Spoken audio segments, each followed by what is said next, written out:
So in this tech talk, we are going to do some problems from section 10.4 and chapter 11. We're going to see how to use the graphing calculator to solve some problems that are technologically intensive. Now, what I'm going to do is from section 10.4, this is problem number 11 in the section 10.4 exercises in my stat lab. Otherwise, it's problem number 20 from the section 10.4 exercises out of the textbook. So I'm going to go into my stat menu, and I'm going to go ahead and input into list L1 the weights of these diamonds, 0.3 and 0.4. Let me go ahead and plug in the laptop so you can see what I'm doing here. Unfortunately, I cannot split the screens because once I plug in the laptop, it occupies both screens.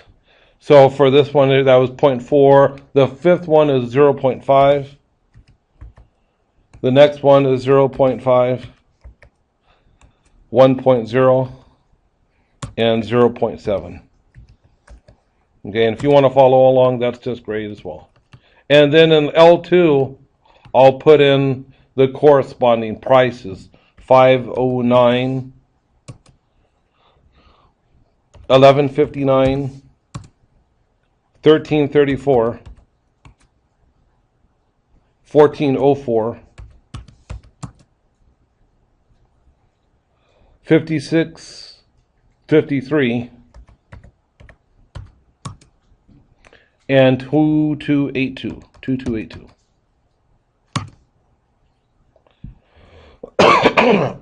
Excuse me. Now, to do linear regression, I'm going to quit here. To do linear regression, you could do it two ways. First, you can go and right arrow over to calculate, and then go down to option 4. And you see a linear regression. Now it's going to ask you what list, L1 and L2, right?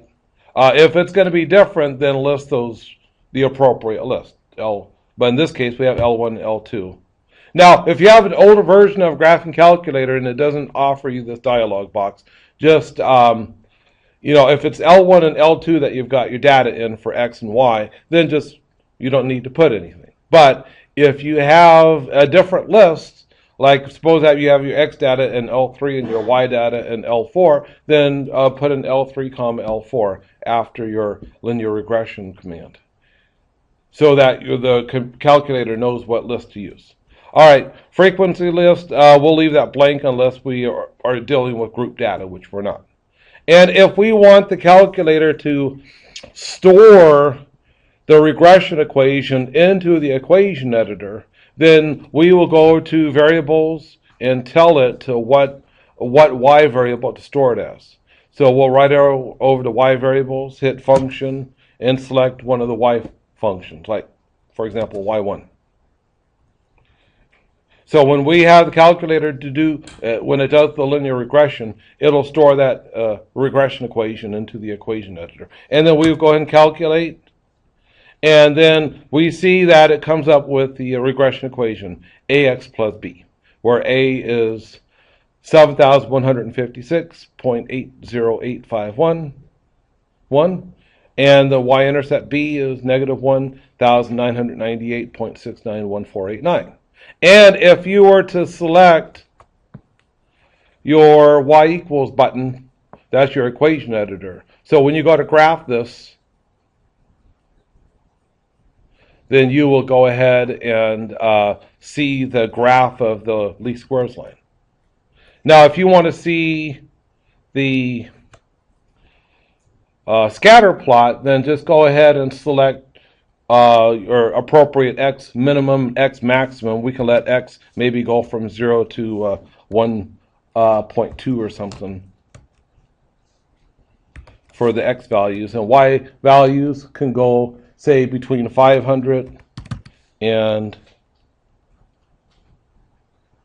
2,500 maybe. By 500ths maybe. And then select graph. And then so you got a scatter plot together with your regression line. Okay? So far so good, everybody? Now I'm going to go ahead and quit this. And what was that last command that we did? We did linear regression, didn't we?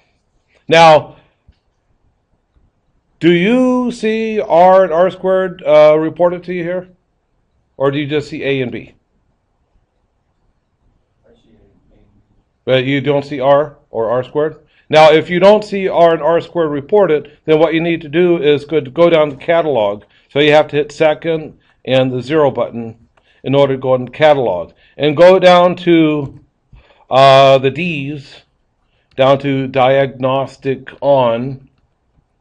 So continue to hit that down arrow button and then select diagnostic on and execute that. And then redo your linear regression.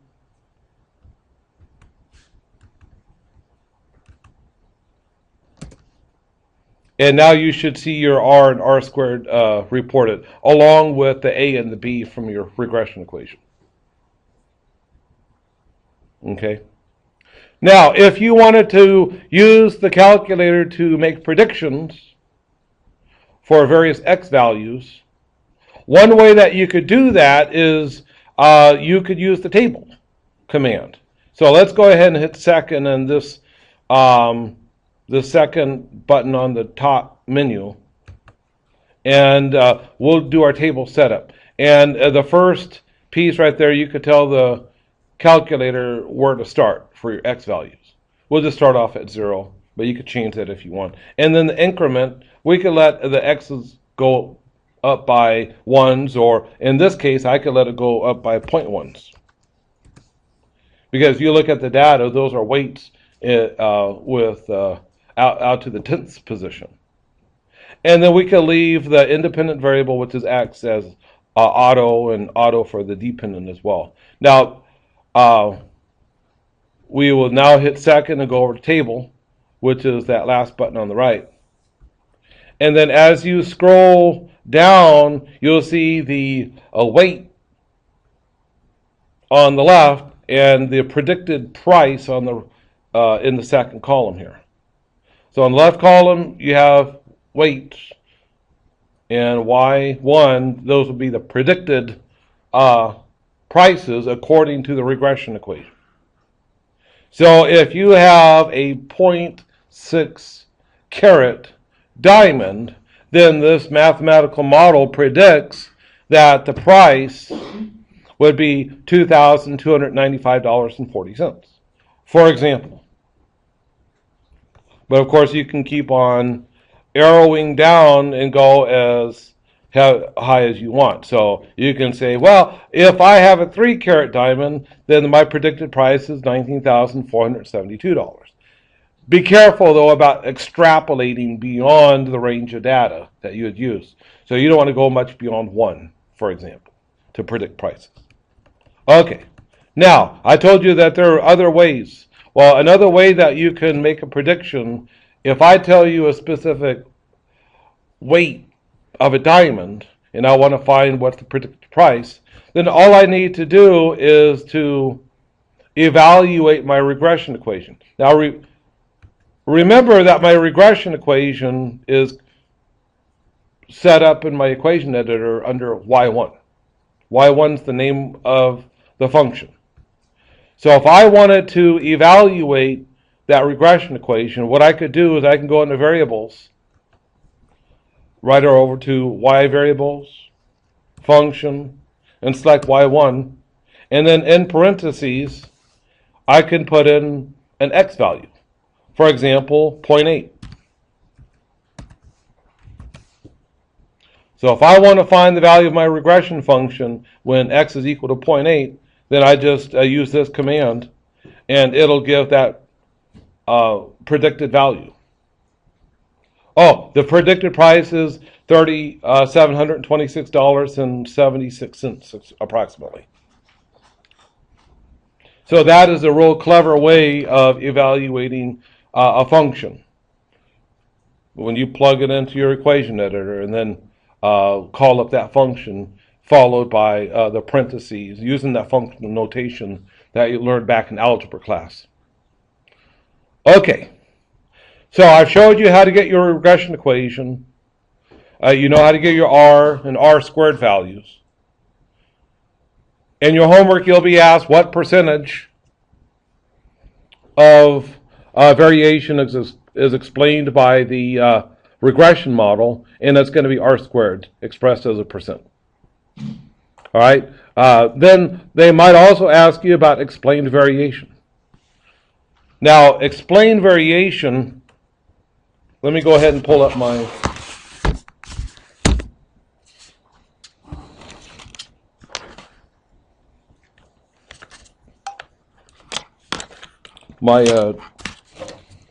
note-taking software here. So explained variation is going to be where you take each predicted y value for each of the x values, and then you subtract the average of the y values and square that difference, and then add them all up. That's explained variation. So in order for us to use our graphing calculator to compute explained variation, we're going to use lists to help us out with that. So go into your statistics menu, edit, and we need to create a new column, L3, that contains predicted prices, not the actual prices, but the predicted prices according to the regression model. And how you could do that, going to the home screen here, is that you could use the regression equation and evaluate the regression equation for each possible value for x. For example, when the x is equal to 3, the predicted price is $148.35. And if the weight is, say, 0.5 carats, then the predicted price is $1,579.71, for example. But I'm going to actually show you a faster way to generate those predicted prices and in the context of the list. Are you ready for this?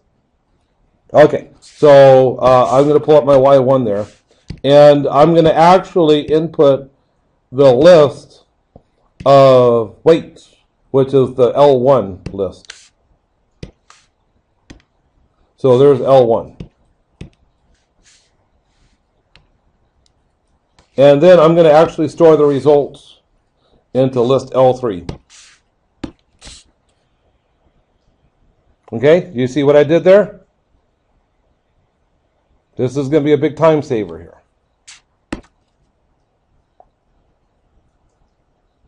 Okay, following along?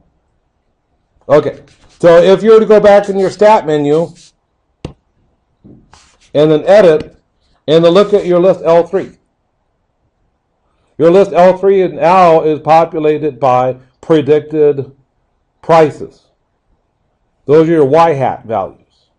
Okay? Is everybody good so far with this? Now we need a column that contains the average y value. Meaning the average what? The average price, right? Okay, so I'm going to go back to the home screen here, so I'm going to quit. clear. And I'm going to go back to the stat menu, calculate one variable statistics for list L2, and then go down to calculate. And notice that the average price is $2,056.83 approximately. Now I could type that in for each of the entries into list L4, but here's a slicker way of doing that. You go to your stat menu, variables menu. Under the variables menu, go down to statistics, which is option 5. And go ahead and select X bar. And go ahead and hit enter. And so that was your average, right? That's your average price. It's stored in for X bar. So if you go into your statistics menu, edit, list L4, do you see the answer button down here? You have to hit second and your minus button there. You could just hit answer and do that for each of those entries. And you can populate your L4 column with the average prices. That's going to be your Y bar value. Okay? So L3 has your predicted prices. L4 has the average prices, the Y bar values. Okay?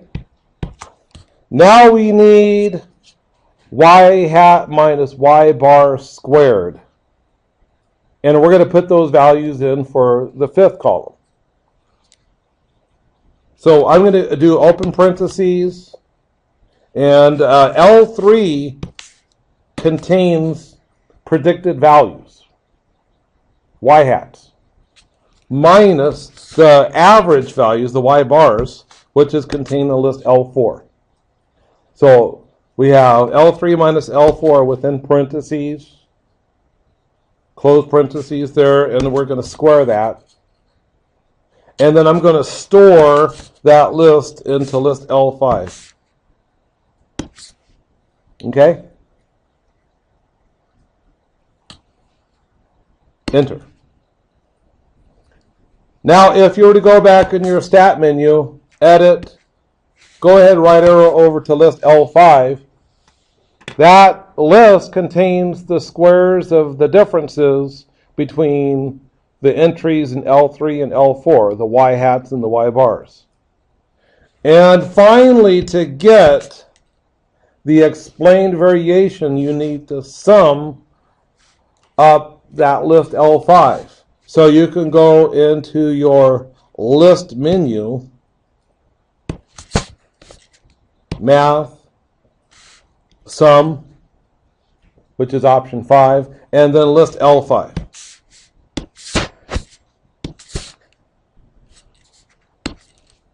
And there you've got this rather large number.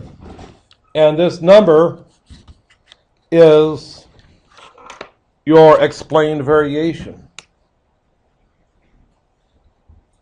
Okay, so I'm going to go ahead and disconnect this real quick, go back to the computer. So just to verify and see if I didn't make a mistake, hey, I very well could have. I'm going to go ahead and input this number, 16048904. I've been embarrassed before. Actually, round that to the nearest whole number, so I think that should actually be 5. So there it is. There's the explained variation. Do you think this will be useful for you when you do this homework? Probably. Unfortunately, there's no command that you can input your calculator unless you know how to program your calculator, or StatCrunch that will calculate explained variation for you. Okay? Now, the next question here for this problem would be to find the unexplained variation.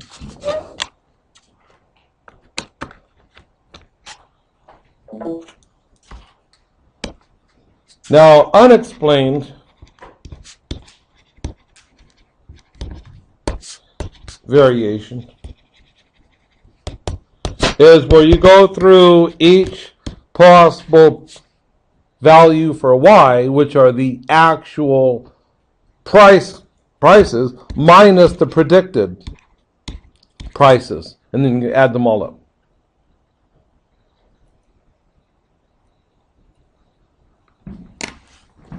So we're going to now use the calculator to find unexplained variation.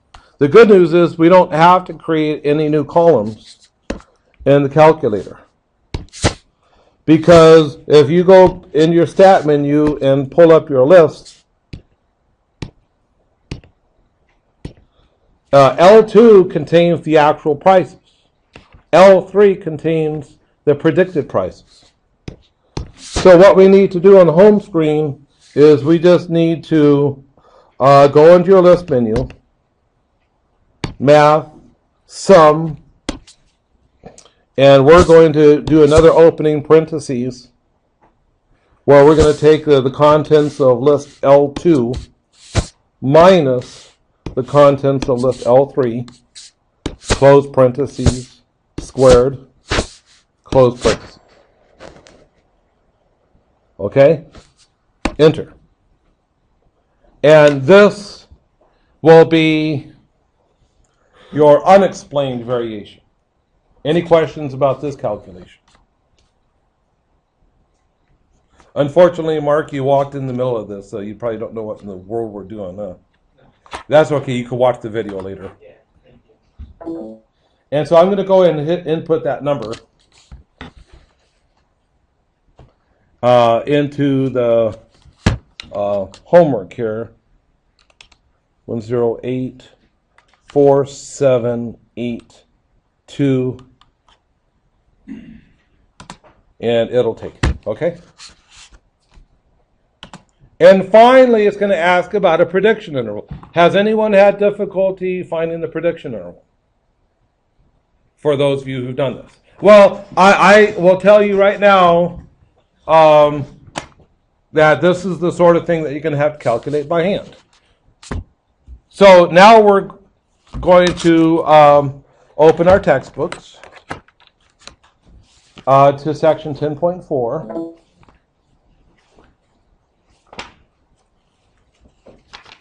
And I'm going to go ahead and write down the formula here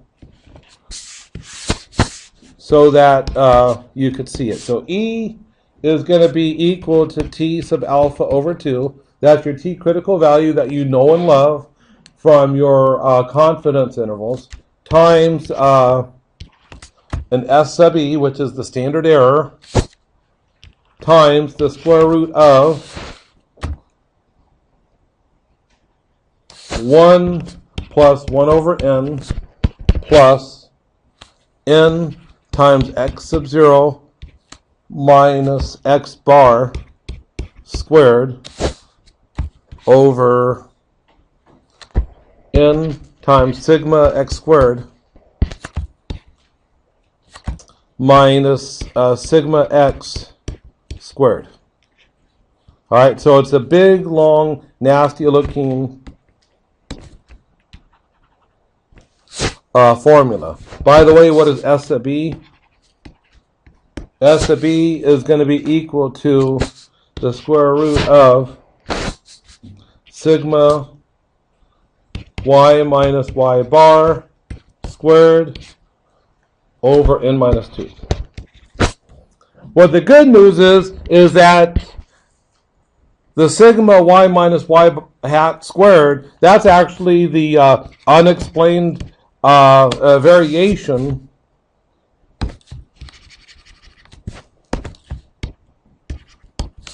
that we have already calculated. So we're going to use that. Now, we're going to start filling stuff in here in this value for E, which is like a margin of error, but for prediction intervals. Now, let's go ahead and work on getting your T sub alpha over 2. Now, as you look at the textbook here, they tell you that t critical value has n minus 2 degrees of freedom. Well, for this problem, there are 6 pairs of data. So n is 6, n minus 2 is 4. So I'm going to go ahead and look up my t critical value where you have 4 degrees of freedom. Now, we want 95%, right? 95%, that's what it tells us. So I'm going to pull out my formulas here, formula sheet, if you want to follow along. Go down to the t table. There's the t table, 4 degrees of freedom, and down to over to the column of area 2 tells 0.05. You had 2.776. Okay, 2.776. There's your t critical value.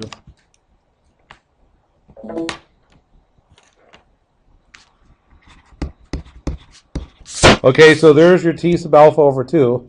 And then times your s sub e. I'm just going to go ahead and put it right in there directly.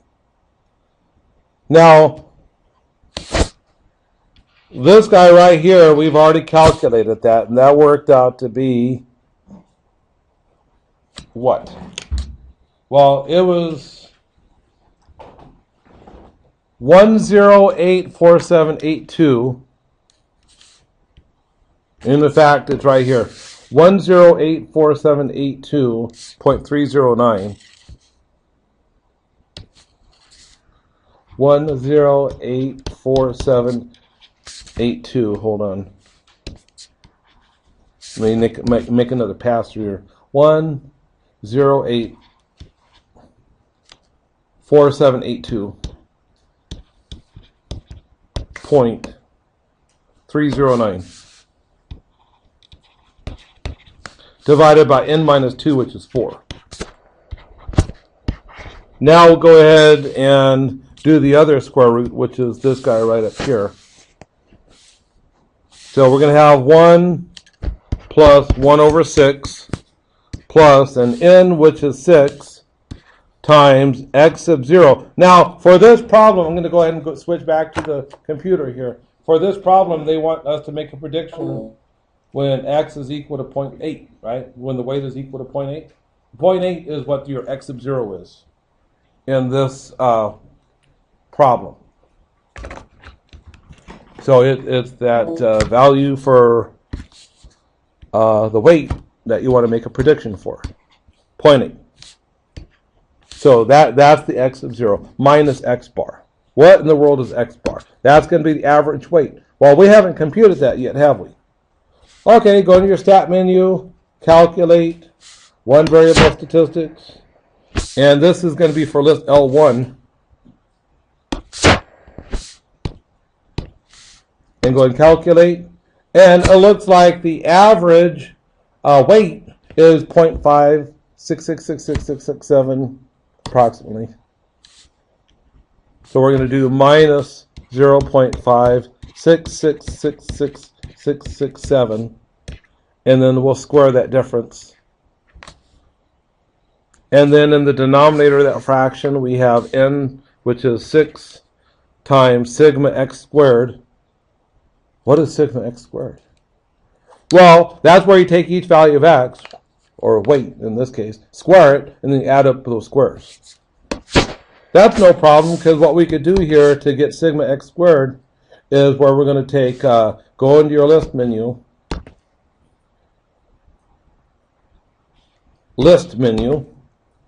math, sum. All right, so we're going to take the sum of list L1 squared, so hit the square button. So what the calculator is going to do here is going to take each value of x, which are the weights, square them, and then we're going to sum up those squares. Enter. And that works out to be 2.24.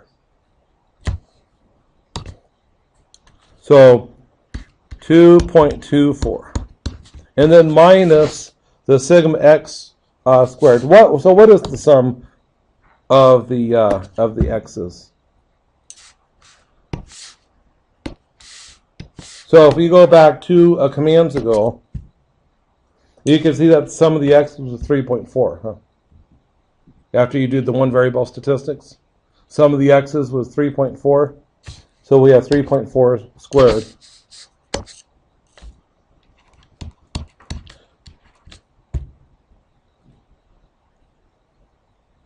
Okay, so now we're going to stick this whole darn thing into our calculator here. So we have 2.776 times the square root of, and we have what? And you need to help me out with this number right here. 1084782.309. 1084. What is it? Say it again. No, I need a couple more digits here.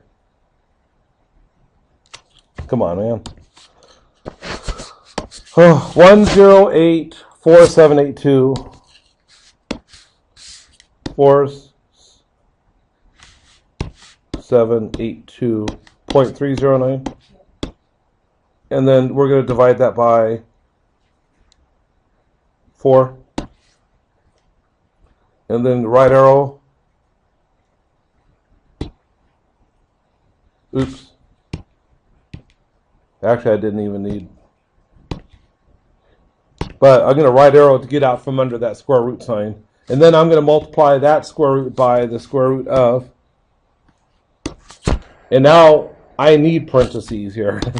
So parentheses. And what did we have? We have 6 times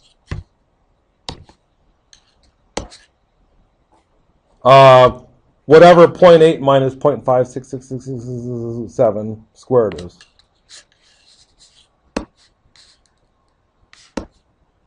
0.8 minus 0.8 minus 0.566666667. Bunch of sixes there. Close parentheses, squared, and then divided by open parentheses. And we have 6 times 2.24 minus 3.4 squared.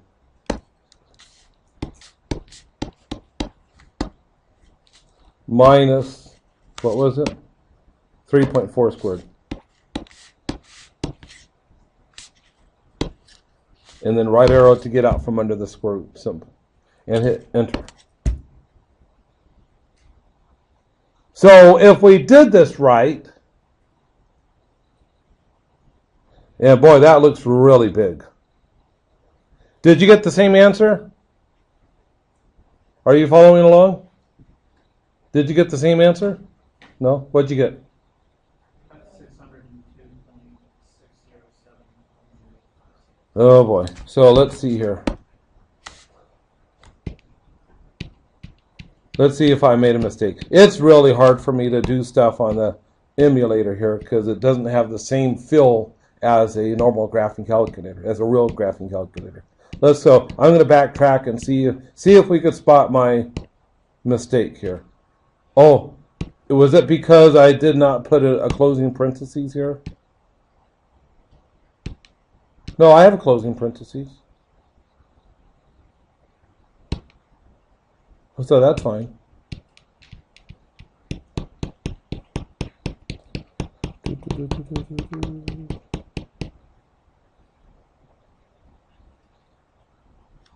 Oh, I see my mistake.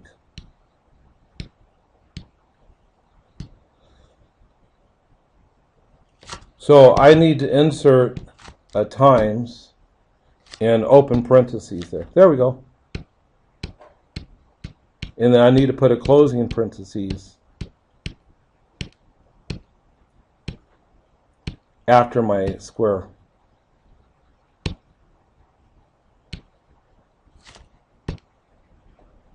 And then I'm going to insert parentheses. There we go. There we go. $602.61. There we go. 602.61.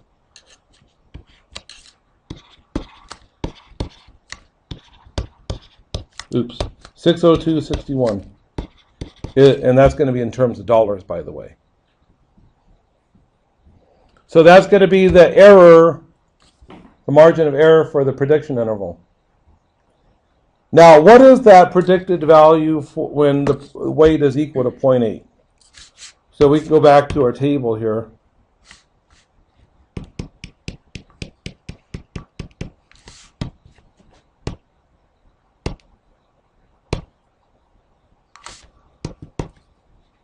Uh-oh. Try it again here. Otherwise, I could actually just go into the variables menu. Y variables,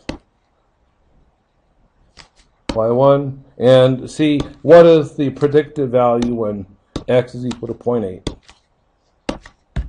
And that's 3726.76. 3726.76.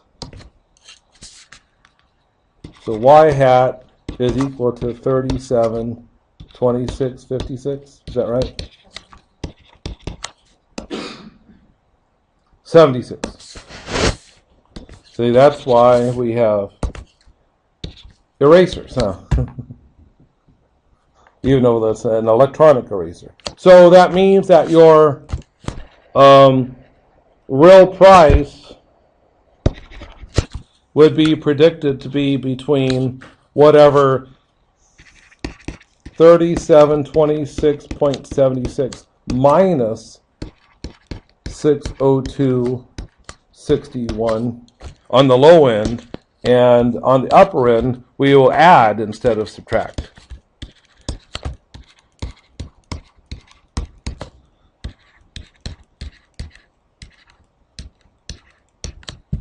Okay?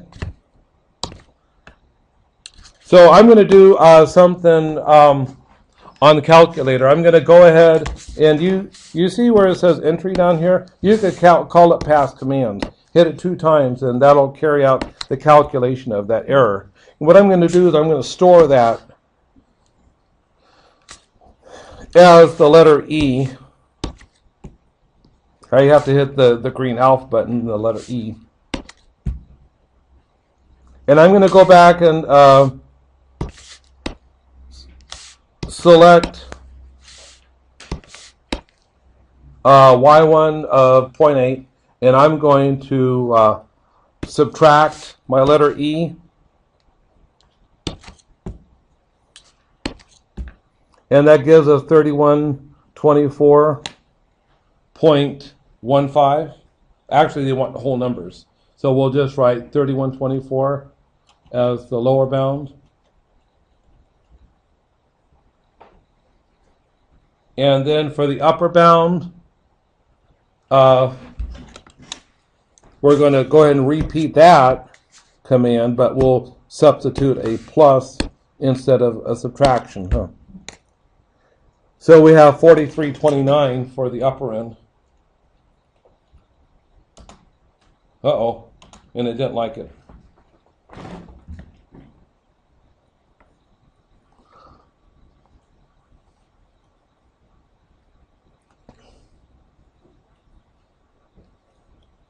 Anyway,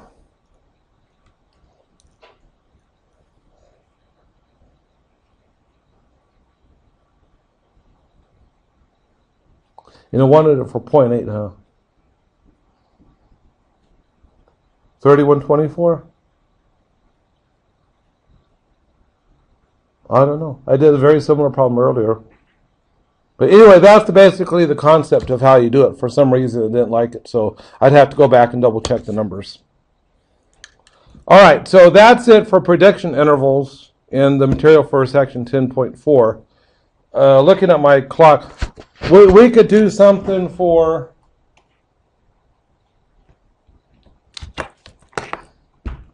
um,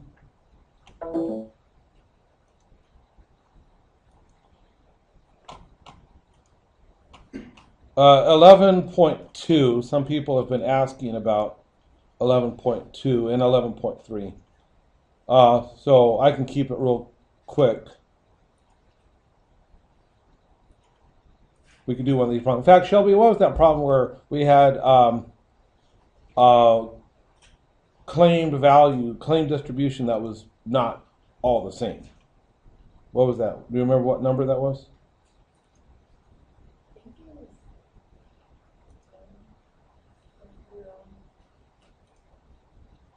Tim?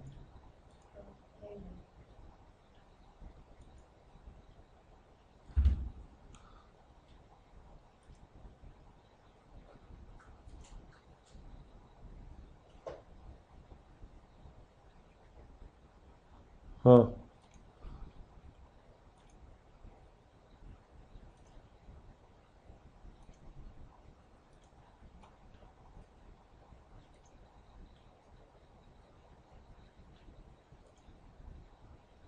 Oh, okay, it's this one, number 11. Okay, now, for this one here,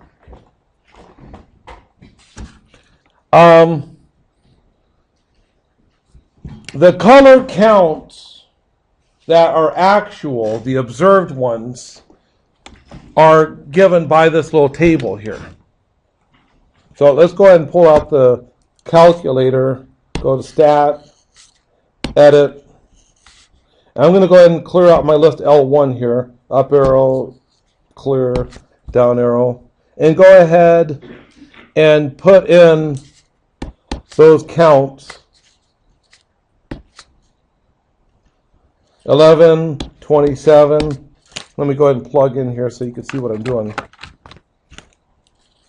So I'm putting those counts in for a list L1, 8, 9, 27, and 18.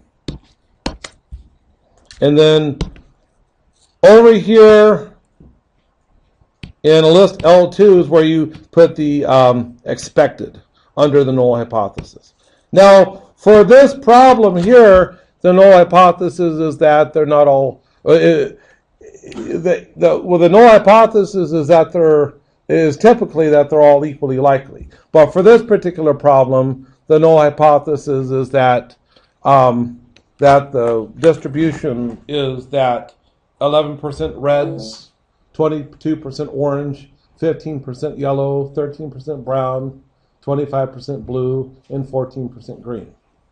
Imagine that this is like M&Ms with these different colored candies, and that they expect, or that they shoot for every package of M&Ms, that 11% of the M&Ms would be red, 22% orange, and so on. But you selected a package of M&Ms, and there were 100 M&Ms, and this was the count. So is there something wrong or not? So we're going to go ahead and put the claimed or the expected count. Now, if you were to add up these numbers, what's the sum? It's 100, right? They tell us right here. And 11% of 100 is 11. And 22% of 100 is 22, and so forth. So we'll go ahead and start putting those expected counts in for L2. 11, 22, 15, 13, 25, and 14. Now, I realize that not everybody has a very recent graphing calculator, but for those people who could do it, I'll show you how this goes. So go into your stat menu, go over to test, and up arrow, and then go up to, I think it's going to be option D, chi-square goodness of fit test. And the observed values are in list L1. The expected values are in list L2. The degrees of freedom will be the number of pair, or the number of categories minus 1. Is that right? So 1, 2, 3, 4, 5, 6. So it's going to be 5, right? 6 minus 1 is 5. And then calculate. And then your chi-square test statistic value is given 6.9366 or 67. And p-value is actually relatively large, greater than 0.05. So you would fail to reject the null hypothesis, and you would conclude that actually your package of M&Ms has a distribution of colors that is not all that different than what the claim distribution is. Okay. So that's for the one variable. Let's go ahead and do the two variable, okay?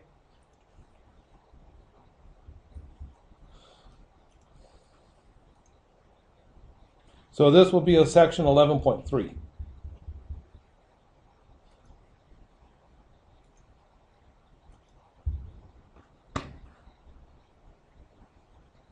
So, anybody have any good? Did you do one that you thought was interesting? What about the 3x3 one? Do you remember what that one was?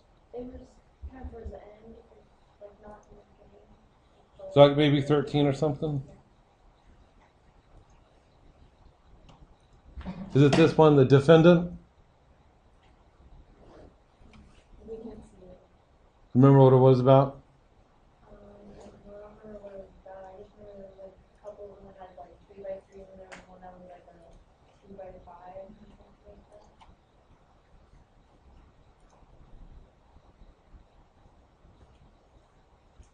Oh, sorry. I need to select on the material from 11.3. I was still on 11.2, or 11.3. There we go.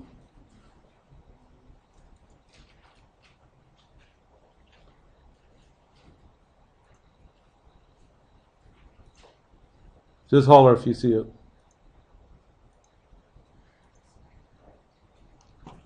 Maybe it's back here. You've unplugged the other paper. What's that? You have to unplug that paper. Oh. I want that 3x3 one.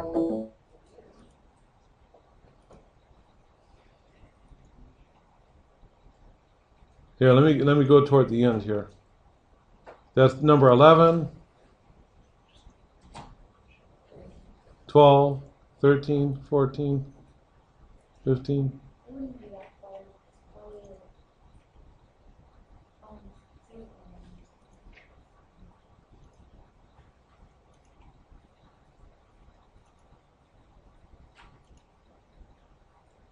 It wasn't in the beginning, but like somewhere between 10 and So how about how about this one? You want to do this one? Okay, let's do this one right here. Okay, so I'm going to go ahead and reproduce this on my. I'm going to go ahead and input this as a matrix on the calculator here. So you go into your matrix menu by hitting second and the x to the -1 power where it says matrix. Select that one and go ahead and select matrix A here. Now we're going to actually edit it. So when you go into your matrix menu, go over to edit and then matrix A. Now for this problem, you have 2 rows and 3 columns. So you want to hit a 2, enter, and 3, enter to make that a 2x3 matrix. And then you're going to go ahead and populate it with those numbers from your contingency table.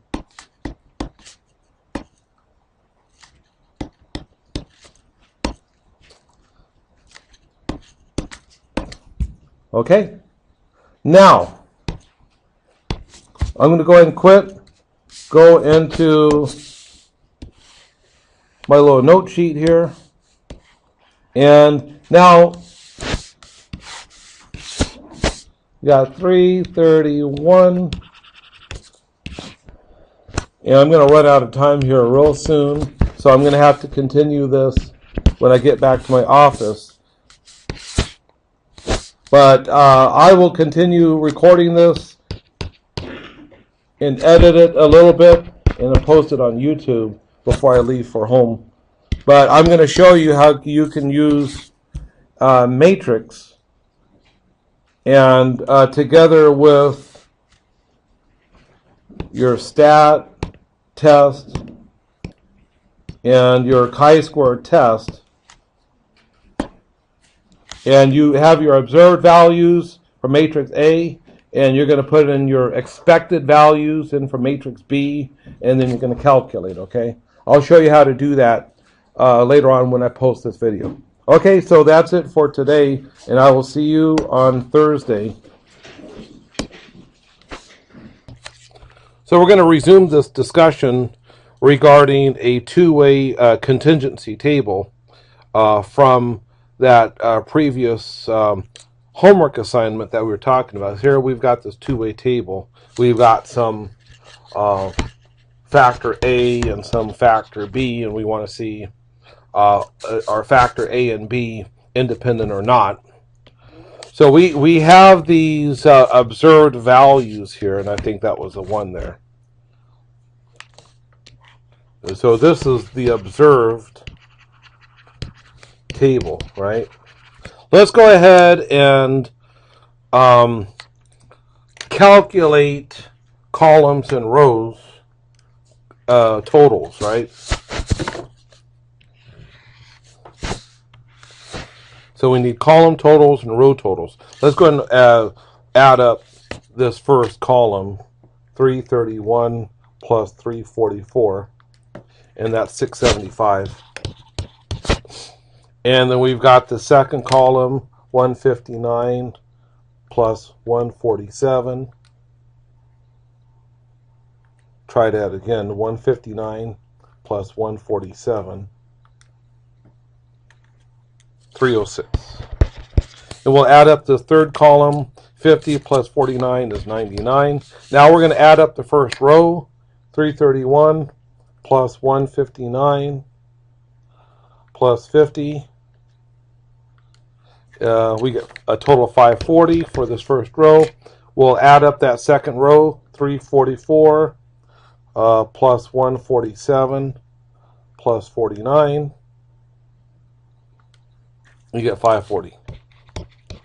And we should have a grand total of 1,080, huh?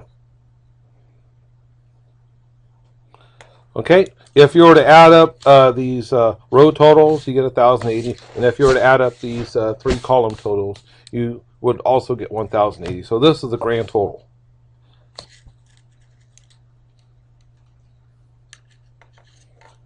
Okay, so then how do you get the expected values? Well, that's a good question. And I'm going to make sure that I do this correctly myself. So give me just a couple seconds to get to the correct page in the textbook here.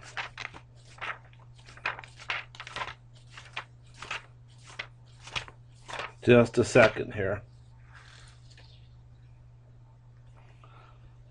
So we're going to take row total times column total divided by grand total. And that's going to give us the expected frequency. So just as I thought, but I wanted to double check it. So to get the expected count for each cell, you take column total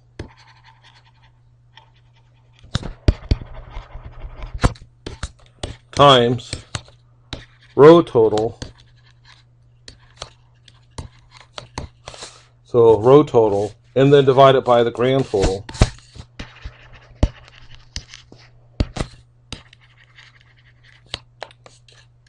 Okay, so for example, for this cell right here, that's first row, first column, so we're going to take 540 times 675.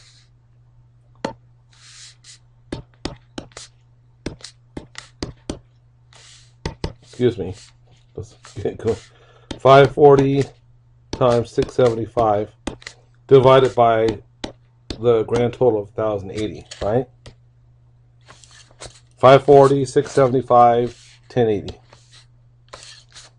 Okay?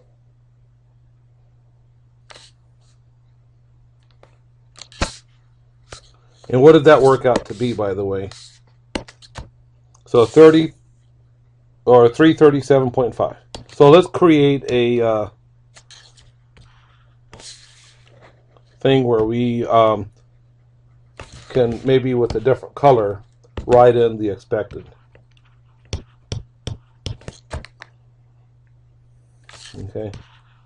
All right, for second column, first row, we're going to take the row total 540 times 306 divided by 1080. I'm going to do this on my own handheld calculator. 159, excuse me, we're going to take 540, which is this amount, times 306 divided by 1080. You get 153. All right, now for third column, first row, for this cell right here, we're going to take 540 times 99,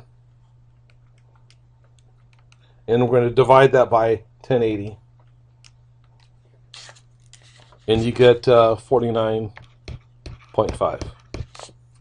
All right, second row, first column, we're going to take row total 540 times 675,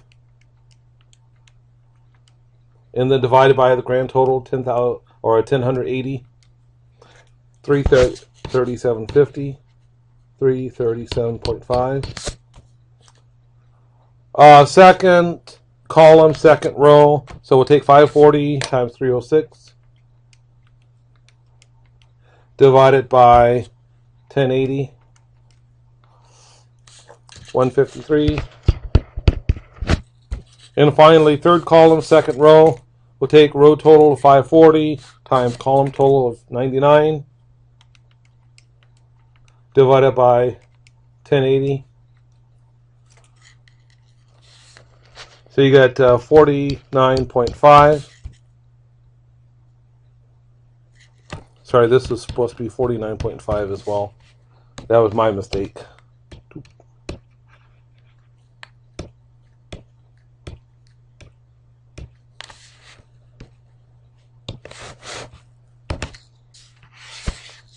Okay. Now what we're going to do is calculate our chi-square test statistic value, where we take sum of expected minus observed squared over expected, right? For each cell.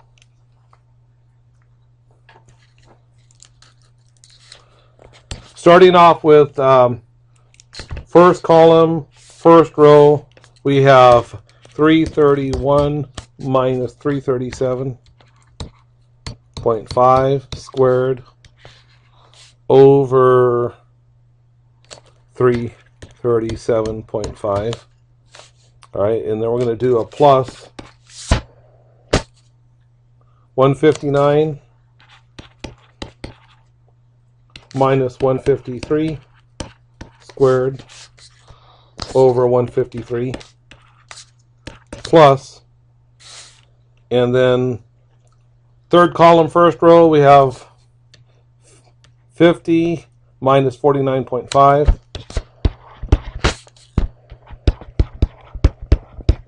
squared over 49.5. And you might notice that I'm taking observed minus expected instead of expected minus observed. But when you square it, the order of subtraction doesn't matter anyway. All right, so anyway, moving on to second row here. First column, we're going to take 344 minus 337.5 squared over 337.5. And then second column, second row, we have 147 minus 153 squared over 153. And finally, third column, second row, 49 minus 49.5 squared over 49.5. There we go. So now I'm going to pull out my calculator here. It's going to be my handheld calculator, not the virtual calculator. So here we go. Give me just a minute, and I will go ahead and do this. I'm going to actually pause. So if we did this right, this would sum up to about 0.731 as our chi-square test statistic value.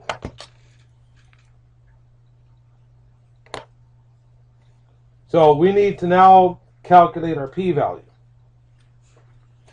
We need to figure out our degrees of freedom for the chi-square test statistic. The degrees of freedom is going to be equal to the number of columns minus 1, 3 minus 1 is 2, times the number of rows minus 1. 2 minus 1 is 1. So 2 times 1 is going to be 2. So 2 degrees of freedom.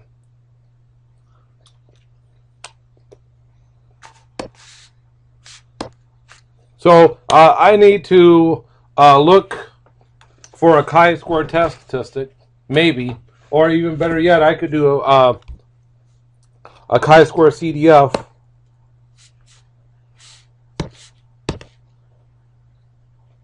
Which I think that's going to be option 8, huh? Well, we're going to go from 0.731, which is the test statistic value, and the upper limit would be positive infinity, which looks something like that. Degrees of freedom is 2, and paste. And that p-value is going to be pretty big, 0.6938.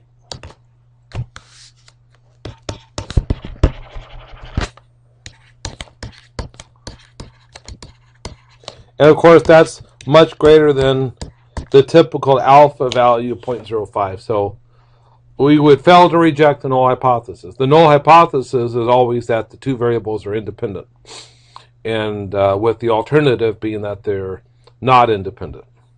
Well, in this case, we would fail to reject that null hypothesis and conclude that we do not have enough evidence to reject the claim that the two variables are independent. So they are.